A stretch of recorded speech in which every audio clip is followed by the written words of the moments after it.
Hi guys, welcome back to my channel. आज की video में हम पढ़ेंगे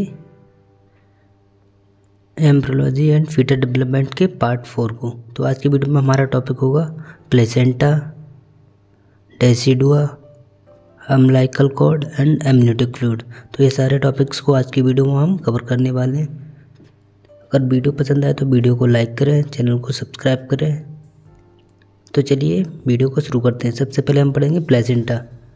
तो this is a feto material organ. तो ये क्या होता है? फीटो मटेरियल ऑर्गन, यानी कि फीटस के मटेरियल का ऑर्गन होता है। It has 2 component. तो ये 2 प्रकार के, मतलब 2 चीज़ों से मिलकर बना होता है। पहला है fetal part develop from the chorionic sacs. तो ये पहला है फीटल पार्ट होता है, वो क्रोनिक सेक्स से डेवलप होता है। सेकेंड है maternal part derive from the endometrium. तो ये एंडोमेट्रियम से ड्राइव्ड होता है। Functional layer decidual vesicles. ये फंक्शनल क्या लेयर होती है? डेस्टुअल वेसल्स की। देन इसके बाद है the placenta and umbilical cord are transport system for substance between a mother and the fetus. तो ये फीटस और मदर के बीच में प्लेसेंटा और अम्बिलिकल कॉर्ड क्या है ना, परिवहन का कार्य करती है, यानी कि ट्रांसपोर्ट का कार्य करती है। देन इसके बाद हम पढ़ेंगे डेफिनेशन ऑफ प्लेसेंटा। कि प्लेसेंटा की डेफिनेशन क्या होती है। The placenta is a oval discoid spongy structure located in the uterus during pregnancy. तो प्लेसेंटा क्या होता है ना, एक गोलाकार डिस्क्लोइड स्पंजी स्ट्रक्चर होता है जो कि यूट्रस में प्रेजेंट होता है प्रेगनेंसी के समय, यानी कि गर्भावस्था के समय। Which connect to the mother and fetus in the uterus. जो मदर को फीटस को यूट्रस से कनेक्ट करके रखता है। The placenta is also called umbilical cord. Placenta को ही अम्बिलिकल कॉर्ड बोलते हैं। Through which the fetus receive its nutrition and exchange essential element. और जिसके थ्रू क्या है ना, फीटस जो अपने इम्पोर्टेंट न्यूट्रिशंस होते हैं, जैसे एक्सचेंज ऑफ गैसेज होते हैं ना, तो वो सारी चीज़ें एसेंशियल चीज़ें प्राप्त करता है। इट इज़ अ कॉरिडुअल structure that connect the wall of uterus and the placenta. तो एक गोलाकार स्ट्रक्चर होता है जो कि यूट्रस की दीवार से कनेक्ट रहता है। तो ये तो होगी प्लेसेंटा की परिभाषा। देन इसके बाद हम पढ़ेंगे structure and development of placenta. तो सबसे पहले क्या है, the shape of the placenta is like a round plate. It is external structure on placenta is thick in the middle and thin around edges. तो प्लेसेंटा का आकार गोल plate के समान होता है और एक्सटर्नल संरचना प्लेसेंटा के बीच में मोटी और किनारों पे पतली होती है। देन सेकेंड इसमें हमारा there is a mushroom like structure. तो इसका स्ट्रक्चर कैसा होता है? मशरूम के जैसा। In the middle organ of the placenta and the umbilical cord. तो इसका मशरूम जैसा स्ट्रक्चर होता है इसमें बीच में, और umbilical cord is like a stalk in the middle. This structure placenta is round embedded the endometrium of the uterus. Placenta के बीच में अंदर की तरफ मशरूम जैसी आकृति बनी होती है तथा बंडल की तरह अम्बिलिकल कॉर्ड होती है। प्लेसेंटा की संरचना गोल होती है और यूट्रस के एंडोमेट्रियम में धसी होती है। देन इसके बाद है after implantation of the embryo the blastocyst settle in the wall of uterus. तो इम्प्लांटेशन के बाद जो ब्लास्टोसाइट होते हैं ना, वो क्या है ना, यूट्रस की वॉल पे सेटल हो जाते हैं। Which is line the endometrium cells, जो कि एंडोमेट्रियम सेल्स से बनी होती हैं। देन इसके बाद फोर्थ है हमारा the trophoblast layer of the blastocyst produced प्रोस्टोन that form bronchial structure called bronchial villi over about 3 week. तो ब्लास्टोसाइट की ट्रोपोब्लास्ट लेयर से ब्रोंकल स्ट्रक्चर बनता है जिसे क्रोनिक विली कहते हैं, जो कि 3 सप्ताहों में बनता है, यानी कि 3 वीक के अंदर बनता है। देन इसके बाद 5वां पॉइंट हमारा they are the most numbers in the area where is the blood supply highest या greatest that places basal decidua of the mother layer. तो यह उस एरिया में सबसे अधिक होती हैं जहाँ ब्लड सप्लाई ग्रेटेस्ट या फिर हाईएस्ट होती है। और उस प्लेस को क्या बोलते हैं ना, बेसल डेस्टुडा बोलते हैं, किसके? मदर लेयर्स के। तो मदर लेयर्स के बेसल डेस्टुडा होता है वो प्लेस। देन इसके बाद है हमारा 6 point till this time the layer of chorionic villi formed by the layer of trophoblast is called chorion frondosum. तो उस समय तक क्रोनिक विली की लेयर को ना ट्रोपोब्लास्ट की लेयर से बनी होती है, जिसे क्या बोलते हैं ना, क्रोइन फ्रॉन्सम बोलती हैं। और डेट फॉर्म द प्लेसेंटा, और जो प्लेसेंटा की मदद में करती हैं, यानी कि प्लेसेंटा बनाने में मदद करती हैं। देन इसके बाद हमारा 7वां point, as the chorionic villi grow further the start destroying the blood vessel of the maternal layer causing the blood to leak out the collect in the sinus of the villi. Chorionic villi जैसे जैसे grow करती है ना, तो वो क्या करती है ना, मैटरनल लेयर्स की ब्लड वेसल को ना डिस्ट्रॉय करने लगती है, जिसकी वजह से ना मैटरनल लेयर की डेथ होने लगती है। और जैसे जैसे मैटरनल लेयर की डेथ होगी ना, तो वहाँ से ब्लड लीक होने लगेगा, जो कि ना विली की खाली स्थान पे इकट्ठा होने लगता है। दैन इसके बाद 8वां पॉइंट है ना, villi release waste material into the blood and absorb nutrition and O2 which go to the heart of the embryo through the umbilical vein। तो जो विली होती है ना, क्रॉनिक विली, वो क्या करती है ना, उसी ब्लड में अपने वेस्ट मटेरियल को भी ना छोड़ देती है, और वहाँ से क्या न्यूट्रिशन और ऑक्सीजन जो उसके लिए इम्पोर्टेंट न्यूट्रिशन एलिमेंट्स होते हैं ना, उन सारी चीज़ों को ऑब्जर्व कर लेती है, जो अम्बिलिकल वेन द्वारा एम्ब्रियो के हड तक पहुँच जाते हैं एब्जॉर्ब करने के बाद। देन इसके बाद हम पढ़ेंगे मेन पॉइंट ऑफ प्लेसेंटा के प्लेसेंटा के मेन पॉइंट क्या होते हैं। तो सबसे पहले हमारा वेट, तो प्लेसेंटा का वेट कितना होता है, 500 ग्राम वेट होता है। देन इसके बाद हमारा डायमीटर, तो प्लेसेंटा का डायमीटर कितना, 15 से 20 सेंटीमीटर तक प्लेसेंटा का डायमीटर तो होता है। देन इसके बाद है थिकनेस ऑफ प्लेसेंटा, जो कि 2.5 सेंटीमीटर होती है। अब देन स्पंजी टू फील, तो प्लेसेंटा कैसा होता है, छूने पे स्पंजी होता है। देन इसके बाद हम पढ़ेंगे ब्लड सर्कुलेशन थ्रू प्लेसेंटा के प्लेसेंटा के थ्रू ब्लड सर्कुलेशन कैसा होता है। सबसे पहला fetal blood which is low in O2 is pumped by fetal heart by the umbilical artery of the placenta to chorionic villi. तो फीटल ब्लड क्या होता है ना, जो कि ऑक्सीजन में कम होता है, यानी कि कम ऑक्सीजन होती है उसमें, एम्ब्रियो के फीटल हार्ट द्वारा उसको पंप करके प्लेसेंटा के अम्बिलिकल कॉर्ड द्वारा क्रॉनिक विली में भेज देते हैं। तो जो सब ब्लड में क्या होता है ना, O2 कम होता है, उस ब्लड को क्या करते हैं ना, एम्ब्रियन की फीटस के हार्ट द्वारा पंप करते हैं और प्लेसेंटा की अम्बिलिकल आर्टरी द्वारा क्रॉनिक विली में भेज देते हैं। देन सेकेंड है हमारा the blood coming from the chorionic villi is exchange with the pure blood of mother called is blood sinus near the blood villi and the oxygenated blood with the high nutrients is delivered to the heart of the fetus by the umbilical cord. तो जो blood यानी कि chronic Willie से आता है, उसको क्या करते हैं ना, मदर के प्योर यानी कि हाई न्यूट्रिएंट्स और ऑक्सीजनेटेड ब्लड द्वारा एक्सचेंज कर लेते हैं, और उस ब्लड को क्या ना, heart of the fetus by the umbilical cord deliver कर देते हैं। तो जिन फीटस के हार्ट को अम्बिलिकल कॉर्ड के द्वारा डिलीवर कर देते हैं, यानी कि हाई न्यूट्रिएंट्स और ऑक्सीजनेटेड ब्लड को। देन इसके बाद हम पढ़ेंगे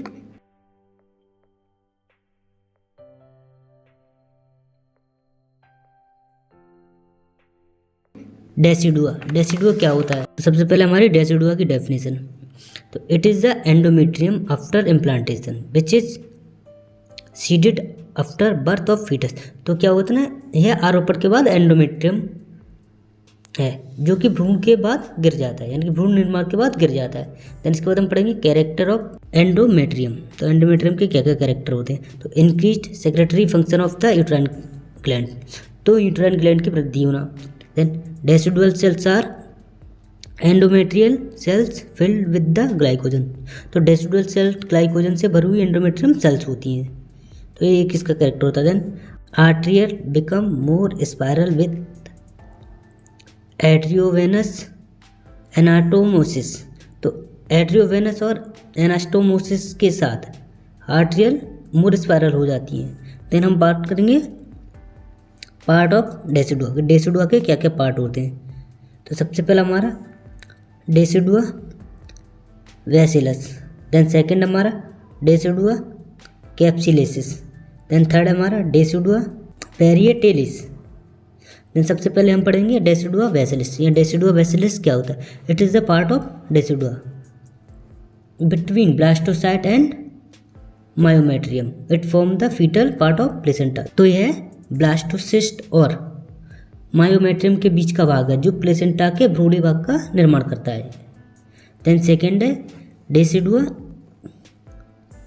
कैप्सिलिसिस, it cover the blastocyst except embryonic pole and separate it from the uterine cavity. तो ये भ्रूणी द्रव को छोड़कर ब्लास्टोसाइट को ढकता है, जो एक पोल होता है उसको छोड़ के ढकता है, और जिससे गर्भाशय की गुहा अलग करता है, और इससे गर्भाशय की गुहा अलग करता है। देन थर्ड है हमारा डेसिडुआ पेरिटिलिस।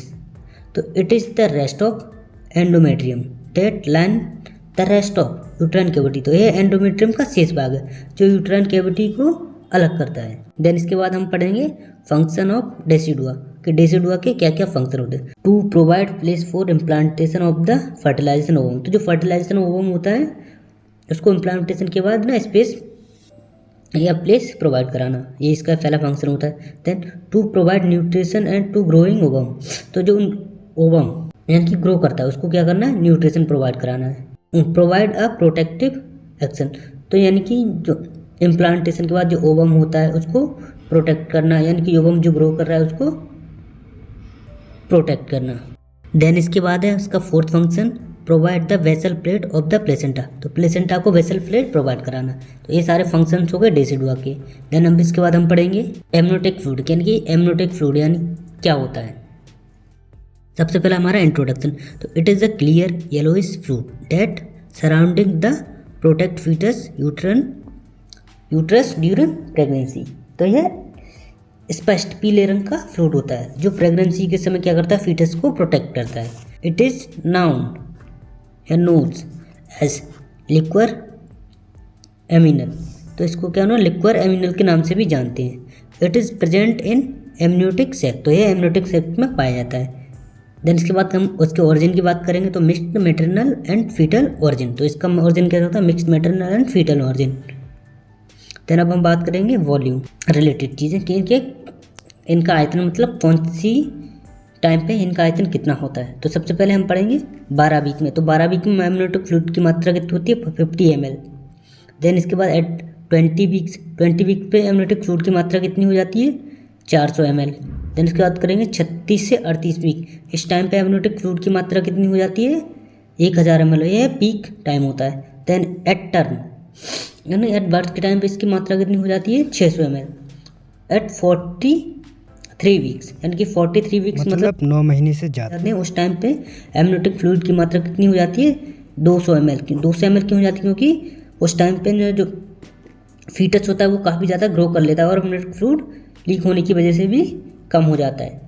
देन हम पढ़ेंगे फंक्शन ऑफ एमनियोटिक फ्लूइड, यानी एमनियोटिक फ्लूइड के क्या फंक्शन होते हैं। सबसे पहला है हमारा allow room for fetal growth movement and development. तो जो फीटल ग्रोथ के लिए या डेवलपमेंट के लिए एक रूम यानी कि स्पेस को अलाउ करना। देन सेकंड है हमारा injection into GIT growth and maturation. Third है इसमें हमारा फीटल पल्मोनरी डेवलपमेंट 20 वीक्स। तो यानी कि फीटल पल्मोनरी का विकास जो कि लंग्स होते हैं उनका। Then protect the fetus from trauma. तो जो फीटस को ट्रॉमा से बचाने का काम करता है एमनियोटिक फ्लूइड। देन इसके बाद है कंटेन एंटी बैक्टीरियल एक्टिविटी। तो इसमें एंटी बैक्टीरियल एक्टिविटी होती है जो कि जीवाणुओं को ख़त्म करने या बैक्टीरिया को ख़त्म करने का काम करती है। Then aids dilation of the cervix during labour. तो लेबर के समय यानी कि जन्म के समय जो सर्विक्स होती है उसके डायलेशन में भी एमनियोटिक फ्लूइड मदद करता है। देन इसके बाद हम पढ़ेंगे अम्बिलिकल कॉर्ड यानी कि गर्भनाल किसे कहते हैं। सबसे पहले हमारा introduction. The umbilical cord is a tube that connect a fetus into its mother during pregnancy. तो गर्भनाल क्या करती है ना, एक नली होती है जो भ्रूण को उसकी माँ से जोड़ के रखती है प्रेगनेंसी के समय। The next passes way for oxygen nutrition and waste product to and the form of fetus. तो ये O2 और न्यूट्रिशन बेस्ड मटेरियल को आने जाने का मार्ग होता है। देन इसके बाद है हमारा the umbilical cord is made of bundle of blood vessels including 2 arteries and 1 vein. तो अम्बिलिकल कॉर्ड को होती है ना, एक बंडल होती है जिसमें 2 आर्टरीज और 1 वेन होती है surrounding by tubular sheet of amino, जो कि एमिनो के ट्यूबुलर शीट से घिरी होती है। देन हम पढ़ेंगे स्ट्रक्चर ऑफ अम्बिलिकल कॉर्ड, यानी कि अम्बिलिकल कॉर्ड की संरचना कैसे होती है। तो it is a connecting link between placenta and fetus. तो ये क्या ना, प्लेसेंटा और फीटस के बीच का माध्यम है through which fetus blood flow to from placenta, तो जिसके थ्रू फीटस का ब्लड प्लेसेंटा में आता जाता रहता है। देन सेकंड हमारा it extend from fetal umbilical to fetal surface of placenta, तो ये फीटल अम्लाइकल यानी कि नाभि से लेकर फीटल सरफेस तक का एक एक्सटेंड फॉर्म होता है। देन इसके बाद हम पढ़ेंगे development of connecting stock and stock body, तो स्टॉक बॉडी के डेवलपमेंट में मदद करता है। देन इसके बाद हमारा फोर्थ है लेंथ, तो जो अम्लाइकल कॉर्ड होती है उसकी लेंथ कितनी होती है ना 50 से 60 सेंटीमीटर की लंबाई होती है। देन हम इसके बाद पढ़ेंगे डायमीटर, अम्लाइकल कॉर्ड का डायमीटर कितना होता है 2 सेंटीमीटर। देन इसके बाद हमारा 6 शेप, यानी कि शेप कैसा होता है इसका टॉर्टस शोइंग फॉल्स, यानी कि टेढ़ा मेढ़ा या उल्टा सीधा इसका शेप होता है। देन इसके बाद हमारा है अटैचमेंट, 7वां पॉइंट है it is a attachment of fetal surface of placenta, it center the other attachment to ventral except of fetus abdominal wall, तो यह प्लेसेंटा के फीटल सरफेस से जुड़ा रहता है और अन्य लगाव फ्रूट की दीवार से होते हैं, और जो बाकी सारी चीज़ें वो फ्रूट की दीवार से होते हैं। देन सबसे लास्ट में हमारा कंटेंट यानी कि सामग्री, ये इसमें क्या क्या चीज़ होती है, तो इसमें 2 अम्लाइकल आर्टरीज होती हैं, 1 अम्लाइकल वेन होती है embedded with brightness jelly surrounding by amniotic membrane, तो इसमें 2 umbilical artery 1 umbilical vein amniotic झिल्ली से घिरी हुई यानी कि जुड़ी रहती है।